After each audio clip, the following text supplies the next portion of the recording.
Heather, so let's move from the more broader discussion that we've been having about Paul Ryan and the Republicans and this everything that has been exposed by their disastrous, I guess, Ryan care, Trump care, I call them Tryan care, Republican care bill.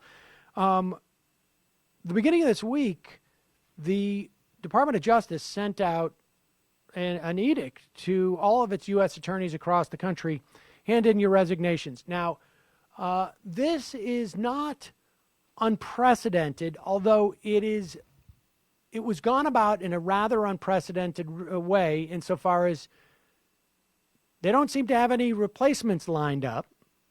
And that's somewhat consistent with some other dynamics that they've been engaging in with government agencies.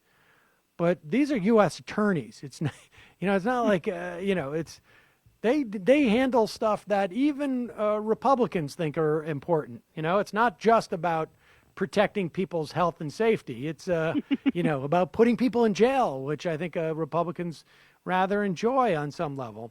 But they also sent one to Preet Bharara, the New York, one of the Manhattan, basically New York U.S. attorney from the Southern District of Manhattan, whom had gotten a promise from Donald Trump that he would not be removed. What's behind this? Well, nobody knows. It's all very strange. I mean, it is true that it's not unthinkable or unprecedented that they would ask for the resignations of all of U.S. attorneys.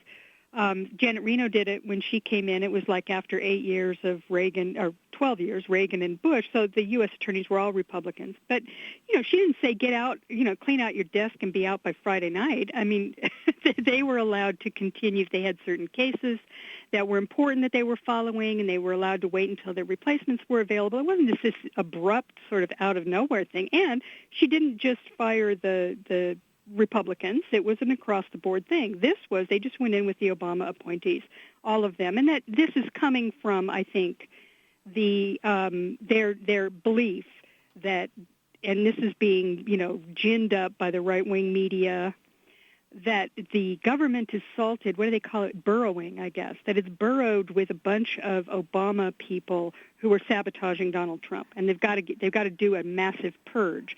And in fact, the timing was very interesting because Sean Hannity, who is basically, Trump's little mouthpiece on Fox News, he basically is working for the White House, gave a long monologue about how they had to get rid of all the U.S. attorneys who were sabotaging Donald Trump's presidency, and they had to go in and do it, and he sort of demanded that they do it. And then, weirdly, the next day, they did it. And Bharara is very interesting because he had just been asked by a bunch of interest groups and various legal groups had asked him to look into certain, emoluments issues with Trump.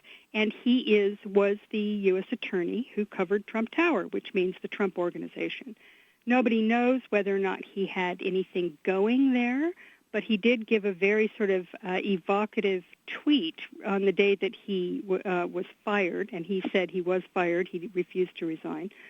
When he says, "Now I know what it was like to be on the Moreland Commission," and the Moreland Commission was a commission that had been instituted by Andrew Cuomo, the governor of New York, to look into corruption in New York state government. They did it for about a year. They kind of found a couple of things, and Cuomo shut the whole thing down. Bharara went in and opened it up again, and of course found an absolute, viper's nest of corruption, and a lot of people were caught in that web. His reference to that wasn't Cuomo. The reference was to the idea that Cuomo was Trump. In other words, shutting down an investigation that was ongoing because it was getting too close. At least that's my interpretation of it, and I think most people saw it that way. So the idea is a bit of a twofer, though, isn't it?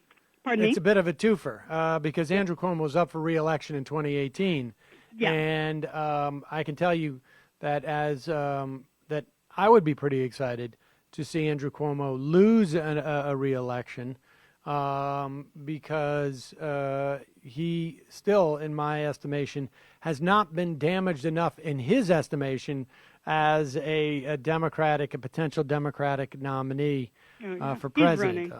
Yeah, I think he's going to run. I mean, I don't think he's a terribly attractive candidate, both from a policy perspective or just in terms of like a charisma perspective. He is not, he does not project anything that you would really want as a president